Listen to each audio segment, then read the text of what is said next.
잘 나오셨습니다. 성도님 얼굴만 봐도 은혜가 됩니다. 사랑하고 축복합니다. 사랑하고 축복합니다. 성탄절 전에 또 이렇게도 인사하더라고요. 미리 크리스마스.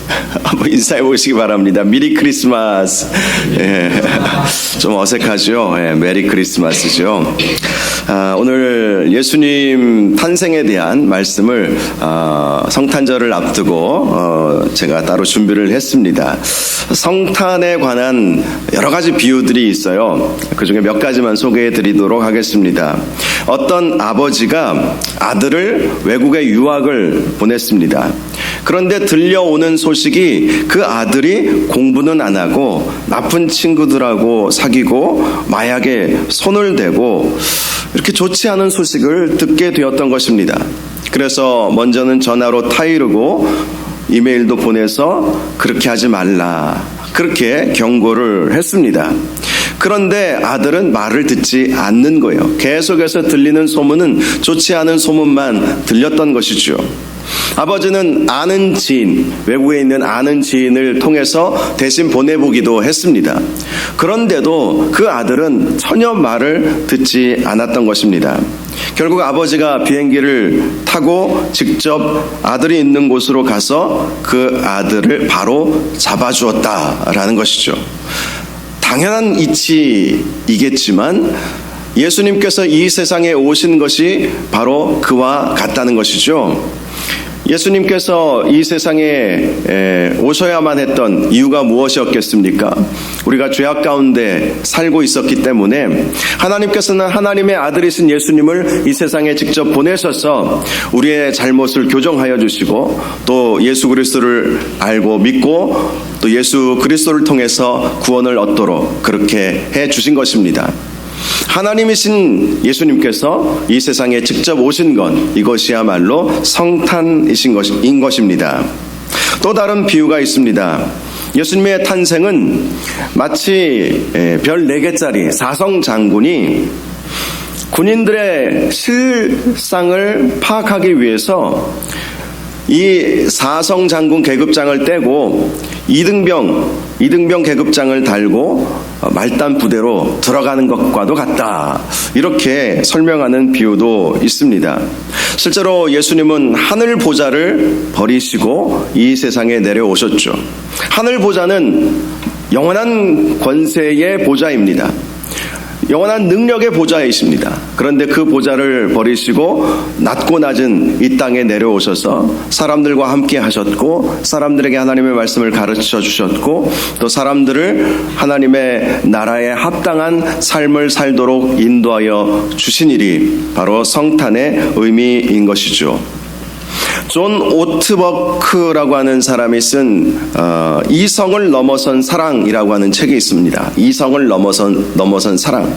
사실 이 사랑이라고 하는 것은 우리의 생각대로, 우리의 이성대로, 어떤 합리성대로 그것이 이루어지지 않죠. 어떤 사랑을 보면 도무지 이성적으로는 있을 수 없을 것 같은데 두 남녀가 사랑에 빠지는 경우들이 있지 않습니까? 그 책의 내용 중에 한 시골 처녀와 사랑에 빠진 덴마크 왕의 이야기가 나와 있습니다. 그 왕은 아주 평범하고 가난한 농촌에서 살던 한 소녀를 보고 그만 사랑에 빠져버리고 말았던 것입니다. 그 여인은 왕가의 혈통도 아니었고 정식 교육도 받은 적이 없었습니다. 허름한 누더기 옷을 입고 오두막집에서 살고 있었던 가난한 여인이었습니다. 그런데 이 왕은 이성을 넘어선 사랑, 이해할 수 없는 사랑의 감정을 그 여인에게 느끼게 되었던 것입니다. 사랑에 빠진 덴마크 왕은 왕의 신하들에게 자신의 고민을 털어놓습니다. 저 마을 저 끝에 살고 있는 가난한 한 여인을 내가 사모하게 되었는데 이 일을 어떻게 하면 좋겠는가, 이렇게 자문을 구하게 되었습니다. 왕의 이야기를 들은 신하들은 왕에게 이렇게 말씀을 드렸습니다. 그 소녀에게 명령을 내려서 왕비로 삼으시면 어떻겠습니까? 그렇게 했던 것이죠. 명령만 내리면, 왕의 명령만 있으면 그 여인은 왕의 아내가 될 수 있지 않겠습니까? 이렇게 건의를 했던 것입니다. 하지만 덴마크 왕은 자신이 가진 막강한 힘으로 그렇게 하는 것은 결코 어렵지는 않지만 강요된 사랑일 수 있기 때문에 그렇게 하고 싶은 마음은 없었습니다. 왕은 한참을 고민하다가 이렇게 결정을 내렸습니다. 내가 잠시 동안 왕의 지위를 포기하고 일정 기간 동안 그 소녀가 사는 마을로 들어가서 평민과 같이, 서민들과 같이 살다가 그녀를 만나서 그녀에게 사랑을 고백하고 그녀의 사랑을 얻겠노라. 그래서 그 왕은 실제로 왕의 지위를 잠시 내려놓고 허름한 누더기 옷을 입고 그 마을에 들어가서 그 소녀를 만나고 그 소녀와 사랑을 이루게 되었다라는 이야기인 것입니다. 키에르케고르라고 하는 신학자가 있습니다. 태초에 계셨던 예수님, 천지를 창조하셨을 때에 역사하신 말씀이신 예수님이 이 세상에 내려오신 것이야말로 이 덴마크 왕이 자신의 지위를 포기하고 그 소녀의 사랑을 얻고자 내려온 것과도 같다라는 것입니다. 우리를 사랑하셨기에, 하나님은 하나님의 자녀이신 우리를 사랑하시기에 그의 독생자 예수 그리스도를 이 세상에 보내셔서 우리에게 직접 사랑의 그 마음을 보여주신 것이다 라는 것입니다. 하늘보좌를 버리시고 이 세상에 아기 예수로 오셔서 우리를 너무나도 사랑해 주시고 그 사랑 때문에 십자가에 달려 죽기까지 헌신하여 주셨던 것이죠. 성탄에는 바로 이러한 놀라운 의미가 있는 것입니다. 그런데 오늘 본문 9절에서 11절 말씀을 보면 참 빛이신 예수님께서 이 세상에 오셨지만 세상은 그를 알지 못하였다고 말씀을 하고 있습니다. 영접하지도 아니하였다고 말씀하고 있습니다. 각 사람에게 비추는 빛으로 예수님이 이 세상에 오셨지만 그것을 다 못 알아봤다는 거예요.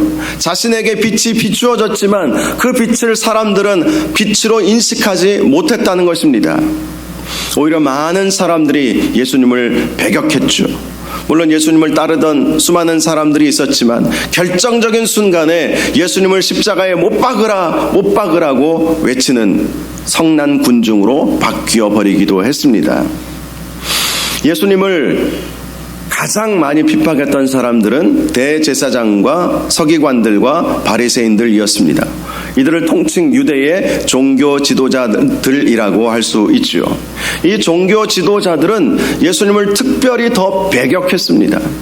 예수님께서 전하셨던 하나님 나라 복음이 그들에게는 마음에 들지 않았던 것입니다. 그러던 어느 날 이들의 마음을 더 심하게 불쾌하게 했던 일이 있었습니다. 예수님께서 예루살렘에 가셔서 성전에 올라가 기도하려고 하셨을 때에 예수님의 눈에 보인 것은 물건 파는 사람들, 돈 바꾸는 사람들, 재물을 거래하는 그런 사람들의 모습이었습니다. 이사야 선지자는 내 집은 만민이 기도하는 집이 되어야 한다라고 말씀하여 주셨거늘 사람들은 성전 앞에서 거래하고 장사하면서 하나님 앞에 기도하려고 하는 마음은 없이 강도의 소굴로 만들어 버렸던 것이죠. 그래서 예수님은 그들을 향해서 이 독사의 자식들아, 내 집은 만민이 기도하는 집이라 하였거늘 너희들이 강도의 소굴로 만들었도다 하면서 심하게 책망하셨죠. 다 그 상을 엎어버리시면서 심하게 책망을 하셨던 것입니다. 그것을 본 유대의 종교 지도자들은 예수님을 죽여야 되겠다 이런 생각을 하게 되었습니다. 성전을 중심으로 이 뒷거래가 당시에 굉장히 성행을 했었습니다. 물건을 팔고 돈을 바꾸면 그 중간 수수료는 유대의 종교 지도자들이 다 그들이 가지고 갔었기 때문에 예수님께서 성전을 정화시키는 그 사건을 그들은 받아들일 수 없고 오히려 누명을 씌웠습니다. 어떤 누명입니까? 성전 모독죄. 예전 성경에는 참남죄라고 표현을 했었습니다. 참남하다. 이것이 무엇입니까? 성전을 모독한다. 하나님을 모독한다. 라는 것이었습니다. 예수님은 빛으로 이 세상에 오셔서 참된 성전이 어떤 곳인가를 가르쳐 주셨습니다.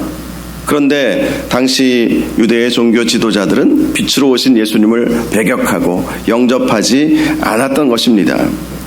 그들은 놓친 것이 있죠. 예수님은 하나님의 아들이시라는 사실입니다. 또 예수님은 수많은 선지자들이 예언하신 그대로 이 세상에 오셨다는 것이죠. 하나님의 말씀을 알고 있었다는 유대의 종교 지도자들은 하나님 말씀대로 이 세상에 오신 예수님을 전혀 알아보지 못했던 것이죠. 성탄절을 우리가 앞두고 있는데요. 성탄절의 주인공이 누구이십니까? 예수님이시죠. 예수님이 성탄절의 주인공이십니다. 그런데 오늘날의 성탄절은 예수님이 정말 주인공이신가? 이런 생각을 할 수밖에 없을 정도로 예수님 없는 성탄절을 세상 사람들은 보내고 있습니다. 일본 같은 경우는 복음화율이 0.41%라고 얼마 전에 제가 통계를 보니까 그렇게 알려져 있어요. 0.41%. 0.41%면 100명 중에 1명도 아니고 1000명 중에 1명도 안 믿는다는 거예요. 10,000명 중에 1명이나 믿을까 말까 한 정도로 아주 작은 사람들만이 예수를 믿는다고 합니다. 그런데 일본의 크리스마스 문화는 우리 한국보다 훨씬 더 화려해요. 많은 사람들이 크리스마스를 즐깁니다. 크리스마스에 선물도 주고받고, 그래도 일본은 크리스마스는 공휴일은 아니래요. 모르겠어요. 최근에는 어떻게 바뀌었는지 모르지만 얼마 전까지만 해도 일본은 크리스마스는 공휴일이 아니라고 합니다. 그런데도 많은 사람들이 크리스마스를 즐기고 크리스마스에 파티를 열고 그리고 선물을 나누어 주고 그러면서 크리스마스를 즐긴다는 것이죠. 도대체 무엇을 즐기는지 모르겠습니다. 일본 사람들에게 있어서 서양의 문화이기 때문에 그냥 고지고대로 받아들였는지는 모르겠지만 예수님 없는 성탄절이 오늘날 얼마나 많이 있는지 모른다는 것이죠. 이 세상에 예수님께서 오셨지만 사람들은 예수님을 알아보지 못했어요. 오늘날의 많은 사람들도 예수님이 2000년 전에 이 세상에 오셨지만 정말 예수님이 실존하셨던 인물인가? 예수님이 이 세상에 오신 것이 나에게 무슨 의미가 있는가? 전혀 생각 없이 연말을 보내고 있는 것입니다. 중요한 것은 예수님은 하나님의 아들이시고 우리를 구원하시기 위해서 이 세상에 오셨다는 사실입니다. 하늘 보좌를 버리시고 낮고 낮은 이 땅에 내려오셔서 그것도 어린 아기의 모습으로 또 마구간에서 태어나심으로 인해서 이 세상에서 가장 낮은 자의 모습으로 예수님은 이 세상에 오셨습니다. 낮은 자의 모습으로 오셨다고 해서 예수님이 하찮으신 분이 아니십니다. 예수님은 가장 아름다우신 분이시고 가장 거룩하신 분이시고 가장 큰 권세를 가지고 계신 분이십니다. 예수님은 만왕의 왕이십니다. 만주의 주가 되십니다. 그럼에도 불구하고 우리를 살리시기 위해서 이 세상에 어린 아기의 모습으로 내려오셨던 것이죠. 어떤 사람이 자기가 소유한 집을 팔기로 작정을 했답니다. 그래서 부동산 광고 컨설턴트에게 의뢰를 해서 자기 집에 대한 광고를 내도록 했습니다. 오늘날 우리 한국 같은 경우는 부동산 중개업자에게 나 무슨 아파트 몇 동 몇 호에 사는데 집을 내놓으려고 하니까 누가 사려고 하는 사람이 있으면 좀 연락을 주십시오 하고 이렇게 하죠. 그런데 미국 같은 경우는요, 우리처럼 이 아파트 문화가 아니에요. 거기는 다 주택들이 대부분의 일반 주택들에서 살고 있기 때문에 자기 집을 내놓으려면 자기 집이 어떤 집인지를 광고를 통해서 이렇게 알려주면 훨씬 더 사려고 하는 사람들이 많이 오지 않겠습니까? 제가 미국에서 공부할 때도 미국의 그 신문을 보면 집을 내놓고 집을 팔겠다고 내놓는 그 광고들이 기재되어 있는 것을 봅니다.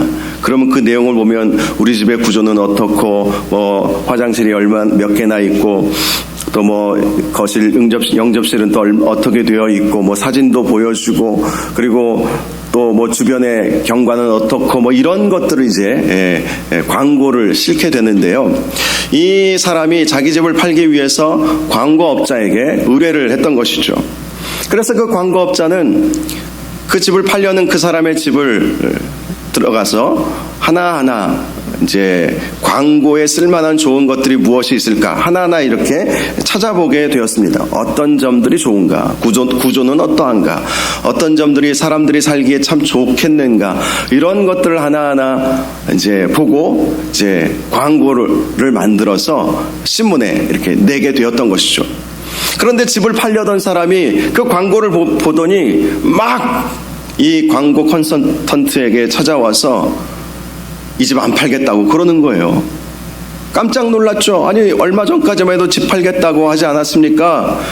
그런데 그 사람이 하는 말이 이 광고를 보니까 못 팔겠다는 거예요. 이 광고의 내용을 보니까 내가 이렇게 좋은 집에서 살고 있었구나, 이제서야 알았다는 것이죠. 그 전에는 너무 평범하고 익숙했기 때문에 이것이 좋은지도 몰랐는데 이 광고를 보니까 내가 이렇게 좋은 집에서 살고 있었군요. 내가 이렇게 이 사람 살기에 좋고 적당한 이렇게 좋은 집을 내가 가지고 있었군요. 당신 때문에 내 집의 가치를 알게 되었습니다. 나 이 집 안 팔겠습니다. 이대로 내가 여기서 살겠습니다. 다른 집 가봐야 더 좋으리라는 보장은 없겠네요 하면서 안 팔았다는 그러한 이야기가 있습니다. 여러분, 우리가 신앙생활을 하면서 예수 그리스도 너무 익숙하신 분이고 또 성탄절 1년에 한 번씩 어김없이 돌아오는 절기이기 때문에 때로는 이 절기가 얼마나 중요한가, 이 성탄절이 나에게 있어서 얼마나 놀라운 은혜인가를 놓칠 때가 많이 있다는 사실을 우리가 기억해야 합니다. 성탄절은 우리에게 놀라운 축복의 날입니다. 예수 그리스도께서 아기 예수로 이 세상에 오셨기 때문에 우리가 구원을 받을 수 있게 되었던 것입니다. 예수님이 이 세상에 내려오신 것은 희생과 헌신의 결과입니다. 하나님이신 예수님께서 그 하늘의 모든 영광을 다 내려놓고 이 땅에 내려오신 거예요. 그리고 이 땅에 오셔서 호의호식하시면서 살지 않으셨습니다. 가난한 자들과 함께 하셨고 억압받는 자들의 편이 되어주셨고 죄인들과 함께 하여 주셨던 그 예수님, 그래서 수많은 종교 지도자들에게, 유대 종교 지도자들에게 오히려 핍박을 받으셨던 예수님이시지 않습니까? 예수님이 이 세상에 오셔서 만일 헤롯의 아들로 오셨다면 그러한 취급을 당하지 않으셨을 것입니다. 예수님이 만일 황제의 아들로, 로마 황제의 아들로 이 세상에 오셨다면 예수님은 이 세상에서 얼마든지 호의호식하면서 나를 믿으면 나처럼 될 거야, 그렇게 말씀하셨으면 더 많은 사람들이 예수님을 믿었을 수 있었을지 모르겠지만, 그러나 그것은 하나님의 방법이 아니었죠. 예수님은 이 세상에 고난당하기 위해서 오셨던 것입니다. 우리를 살리시기 위해서, 대신 피 흘려 주시기 위해서 이 세상에 오신 것이죠. 그래서 예수님의 성탄, 예수님의 오심은 우리의 구원이고 우리의 희망이고 우리의 소망이고 또 우리에게는 축복인 줄 여러분 꼭 기억하실 수 있기를 주님의 이름으로 축복합니다. 2000년 전 많은 사람들이 예수님이 왔지만 영접하지 않는 그러한 모습이 아니라 예수님을 마음으로 받아들이고 영접하시고 예수님을 위해서 살아가시는 저와 여러분들 되시기를 주님의 이름으로 축원합니다. 오늘 말씀 12절을 보니까 이렇게 말씀합니다. 영접하는 자, 곧 그 이름을 믿는 자들에게는 하나님의 자녀가 되는 권세를 주셨으니. 많은 사람들이 예수님을 영접하지 않았습니다. 그런데 우리 하나님은 예수님을 영접하는 자들에게는 하나님의 자녀가 되는 권세를 주신다, 이렇게 약속을 하신 것입니다. 하나님의 자녀가 되는 권세가 어떤 권세입니까? 예전에 한참 전이죠. 제가 우리 교회 부임한 지 얼마 안 돼서 하나님의 자녀의 권세라고 하는 주제로 7주간 시리즈 설교를 했던 기억이 납니다. 7가지 권세가 있다. 물론 더 많은 권세들이 하나님의 자녀가 될 때 주어지지만 가장 대표적인 7가지 권세가 있는데요. 다시 한번 소개해 드리도록 하겠습니다.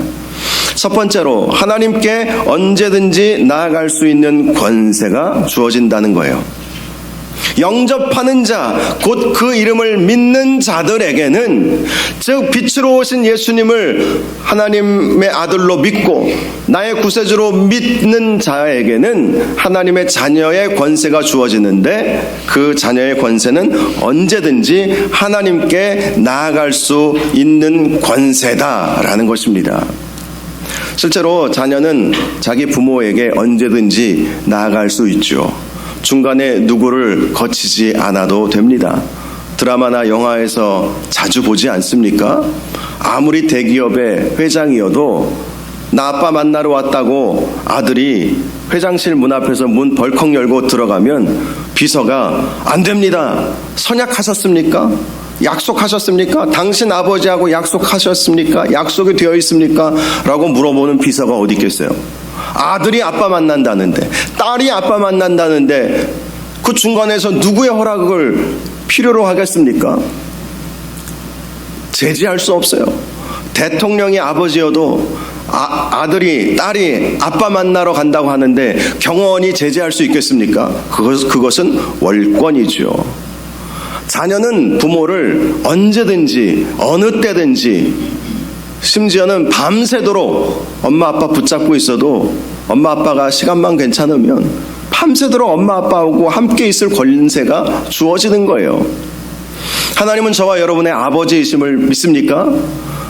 또한 우리는 하나님의 자녀이지 않습니까? 그러면 우리는 언제든지 어느 때든지 얼마나 긴 시간이라 할지라도 하나님 앞에 담대히 우리는 나아갈 수 있게 되는 것이죠.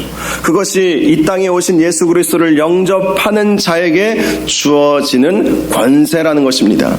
그래서 우리는 언제든지 하나님 앞에 기도할 수 있고, 하나님은 언제든지 그 기도를 들으시고 응답하여 주시는 것입니다. 두 번째, 하나님의 자녀의 권세는 하나님의 일을 협력할 수 있는 권세가 주어진다라는 것입니다. 하나님은 언제든지 믿는 사람에게 하나님의 일을 맡기십니다. 아무에게나 하나님의 일을 맡기는 것이 아니에요. 저나 여러분이나 하나님으로부터 사명을 받고 또 직분을 받지 않았습니까? 아무에게나 주어진 직분이 아닙니다. 사명이 아니라는 거예요. 하나님께서 주셨다면 하나님께서 여러분을 믿고 계시기 때문에 주신 거예요. 그런데 이 세상에서 가장 믿을 수 있는 존재가 누구입니까? 물론 친구도 믿을 수 있고 또 다른 동료들도 믿을 수 있겠지만, 가장 믿을 만한 사람은 자기 자식이에요. 자기 자식도 못 믿으면 그 부모는 정말 마음이 어려울 것입니다. 그런데 우리 하나님은 우리를 믿어주시는 거예요. 신뢰하시는 것이죠. 믿을 만한 사람에게 일을 맡기시는 것입니다. 그래서 우리가 하나님의 자녀가 되었다면 하나님의 일을 협력할 수 있는 권세가 주어지는 거예요. 왜죠? 하나님께서 믿고 맡겨주시기 때문인 것이죠. 믿고 맡겨주시는 것, 이 얼마나 놀라운 은혜인 줄 아십니까? 하나님의 일을 하면 하나님의 은혜를 반드시 경험합니다. 제가 늘 강조드리는 말씀이 있지 않습니까? 우리가 주님의 일을 하면 주님께서는 내 일을 해주신다. 믿으시기 바랍니다. 이것이 복의 원리예요. 우리가 주님의 일을 하면 주님께서는 우리의 일을 해주시는 거예요.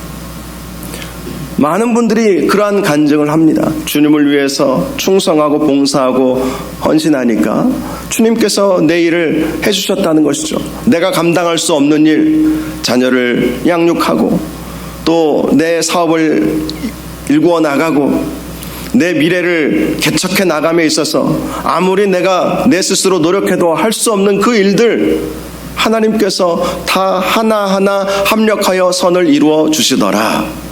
이러한 고백들을 얼마나 많이 하고 있습니까? 우리가 주님의 일을 할 수 있다는 것은 하나님께서 내 일을 놀랍도록 역사하여 주신다는 것을 의미하는 것입니다. 그런데 하나님의 자녀가 된다면 바로 그러한 은혜가 우리에게 오게 된다는 것이죠. 세 번째로 하나님의 자녀는 사탄을 이길 수 있는 권세가 있다라고 말합니다. 사탄의 권세가 제 아무리 강할지라도 예수의 권세 앞에 굴복할 수밖에 없음을 믿으시기 바랍니다. 무당들도요, 이 학습 무당이 있고 신내림을 받은 무당이 있대요. 저는 무당의 세계에 대해서 모르지만, 그런데 정말 신내림을 받은 무당은요, 예수 믿는 사람이 오면 점괘가 안 나온다고 합니다. 예전에 우리 목사님들끼리 모임이 있어서 예배 드리고 이제 식사하고 어느 카페에 가서 차를 마시고 있었는데, 그 찻집 바로 맞은편 골목에 무당집이 있었어요. 뭐 점치는 점집이었던 것 같아요.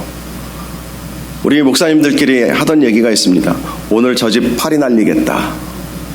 왜 그런 이야기를 할까요? 예수 믿는 목사들이 바로 그 집 옆에 앉아가지고 정말 앉아있으니 저 집에 점괘가 나오겠느냐? 여러분, 실제로 우리는 예수의 영을 가지고 있는 사람들입니다. 예수의 영, 그렇지 않습니까? 예수 그리스도를 믿는 순간 예수의 영을 우리가 소유하게 되는 것이죠. 예수의 영을 우리가 가지고 있기 때문에 사단 앞에서 우리는 굴복당할 수가 없습니다. 오히려 사탄이 우리 앞에서 굴복당하게 될 것입니다. 하나님의 자녀는 담대하게 사탄을 이길 수 있는 권세가 주어진다는 거예요. 그러므로 우리가 하나님의 자녀라면 사단 권세가, 어둠의 권세가 우리를 공격해 올 때 담대하게 예수 그리스도 이름으로 명하노니 물러갈지어다 외치시기 바랍니다. 우리는 사탄을 제어할 수 있는 힘과 능력이 주어지게 되는 것이죠. 네 번째, 자연법칙을 초월할 수 있는 권세가 주어집니다. 자연법칙을 초월한다는 것, 그것은 기적을 말하는 것입니다. 기적은 하나님만이 행하시는 것이죠. 그런데 하나님은 하나님의 자녀인 저와 여러분들에게도 기적을 행할 수 있는 권세를 주신다는 거예요. 실제로 예수님의 제자들, 예수님으로부터 그 권세를 받아서 병자를 치유하고 귀신을 내어 쫓지 않았습니까? 사도 바울을 보면 죽은 자도 살리는 놀라운 역사들이 있었습니다. 예수 믿는 성도들은 하나님의 자녀이기에 예수의 권세가 주어집니다. 예수님은 승천하시기 전에 제자들에게 이런 말씀도 하셨어요. 너희는 나보다 더 큰 일도 행할 것이다. 너희는 나보다 더 큰 일도 할 수 있을 거예요. 예수님께서 이 세상에 오셔서 수많은 병자들을 고치시고 죽은 자를 살리시고 귀신을 내어 쫓으신 그 일들, 그 이상도 너희들은 얼마든지 할 수 있을 것이다. 나와 같이, 나보다 더 그 일들을 할 수 있을 것이라고 분명히 말씀하여 주셨습니다. 자연법칙을 초월할 수 있는 권세가 우리에게 주어지는 거예요. 그래서 아무리 우리 인간의 합리성과 이성으로 생각해 볼 때 이것은 불가능하다라고 할지라도 결코 불가능하다라고 포기하지 마시고 하나님의 자녀로서 놀라운 권세가 나에게 주어졌다는 사실을 믿고 담대하게 기도하시길 바랍니다. 그러면 그 기도는 기적으로 반드시 나타나게 될 것입니다. 다섯 번째, 천사의 도움을 받을 수 있는 권세가 하나님의 자녀의 권세다라는 것이죠. 히브리서 말씀을 보면 천사들은 섬기는 영이라고 표현을 하고 있습니다. 섬기는 영. 누구를 섬기겠습니까? 하나님을 먼저 섬기겠죠. 그리고 하나님께서 하나님을 믿고 하나님의 자녀가 된 저와 여러분들을 섬기는 영이 바로 천사인 것이죠. 실제로 하나님의 자녀들은 어떠한 위기에 처해지게 되었을 때에 하나님께서 천군 천사를 보내셔서 도와주십니다. 비록 천사들이 우리 눈에 보이지 않을지라도 하나님은 천군 천사를 동원하여 우리를 지키시고 보호하여 주시는 것이죠. 여섯 번째, 산을 옮길 수 있는 권세가 있다라는 것입니다. 산을 옮긴다라는 것은 믿음의 역사를 말하는 것입니다. 예수님도 겨자씨 하나만한 믿음만 있어도 산을 옮길 수 있다라고 분명히 말씀해 주셨습니다.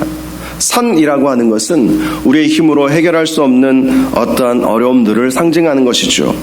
그런데 하나님의 자녀는 겨자씨 하나만한 믿음이 있어도 그 믿음 때문에 산을 옮길 수 있는 놀라운 역사가 일어나게 된다는 것입니다. 겨자씨 하나는 너무나도 작습니다. 그런데 작아도 참 믿음이면 된다는 거예요.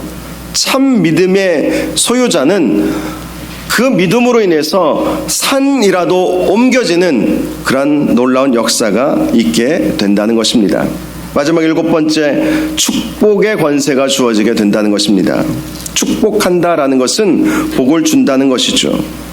하나님은 아브라함을 하나님의 자녀로 삼으시고 그를 복이 되게 해주시지 않으셨습니까? 그래서 그가 복을 빌면 그 복이 그대로 임할 수 있도록 그렇게 아브라함에게 권세를 주셨습니다. 이 아브라함의 권세는 아브라함에게만 주어진 권세가 아니라 저와 여러분에게도 주어진 권세임을 기억하시기 바랍니다. 그래서 우리는 날마다 축복해 주어야 하는 것이죠. 우리가 축복하면 그 축복은 먼저 나에게 임할 것입니다. 그리고 내 주변에 내 가족들에게 임하게 되겠죠. 그리고 내가 축복해준 그 사람들에게도 임함으로 인해서 축복의 공동체를 만들어갈 수 있게 되는 것입니다. 이러한 권세가 영접하는 자, 곧 그 이름을 믿는 자들에게 주어진다라는 것입니다. 참 빛이신 예수님께서 이 세상에 오셨는데 그 빛을 알아보고 그 빛을 영접하는 자에게 이러한 놀라운 권세가 주어지게 된다는 것입니다. 사랑하는 여러분, 2000년 전에 예수님께서 이 세상에 오셨습니다. 그 예수님을 우리의 마음 가운데 진정으로 영접하셔서 하나님의 자녀가 되므로 이 하나님의 자녀가 되는 권세가 저와 여러분들 가운데 온전히 임하시기를 주님의 이름으로 축원합니다. 한 약간의 정신 장애를 앓고 있었던 한 아이가 있었어요. 그 아이는 성탄절날 성극을 너무나도 하고 싶었다고 합니다. 그런데 그 교회 성극팀에서는 그 아이에게 맡길 만한 배역이 딱히 없었던 거예요. 그 연기를 하려면 대사를 외워야 되는데 대사를 외울 만큼의 그러한 능력이 없다라고 생각이 되었기 때문에 어떤 역할을 맡겨야 되나 그러다가 회의 끝에 배역 하나를 그 아이에게 주기로 했습니다. 그 아이의 배역은 여관 주인이었어요.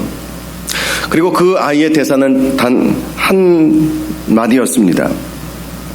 요셉과 마리아가 이제 베들레헴에 가서 빈방을 찾잖아요. 빈방 있어요? 빈방 있어요? 라고 이렇게 요셉과 마리아가 물어보면 이 아이는 여관 주인으로서 빈방 없어요 하고 문을 딱 닫으면 되는 거예요.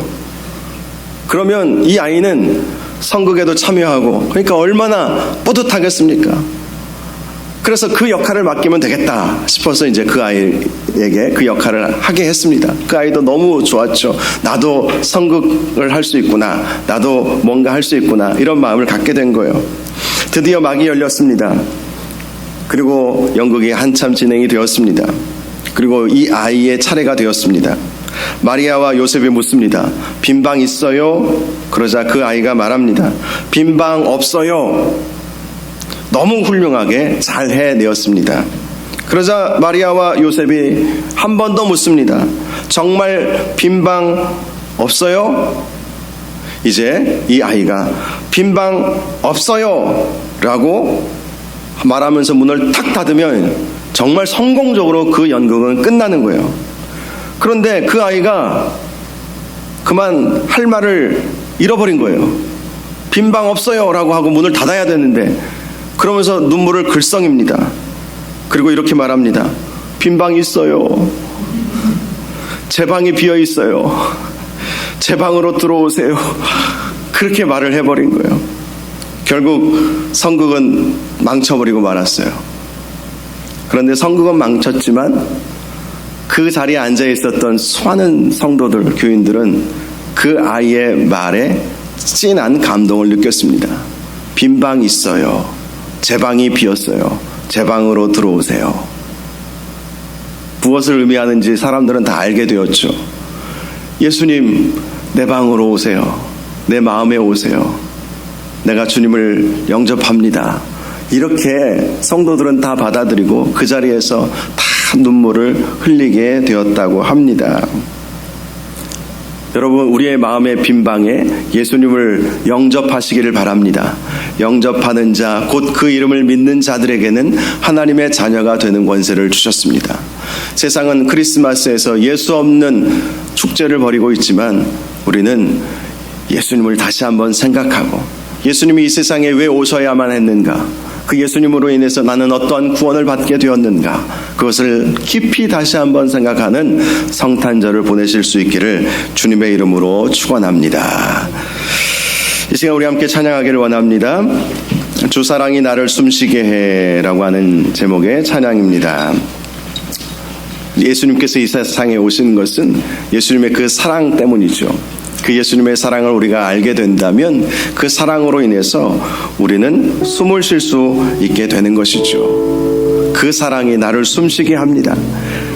그 사랑이 나를 하나님의 자녀로 만들어주는 것이죠. 주님의 놀라우신 그 사랑을 우리가 함께 찬양할 수 있기를 원합니다.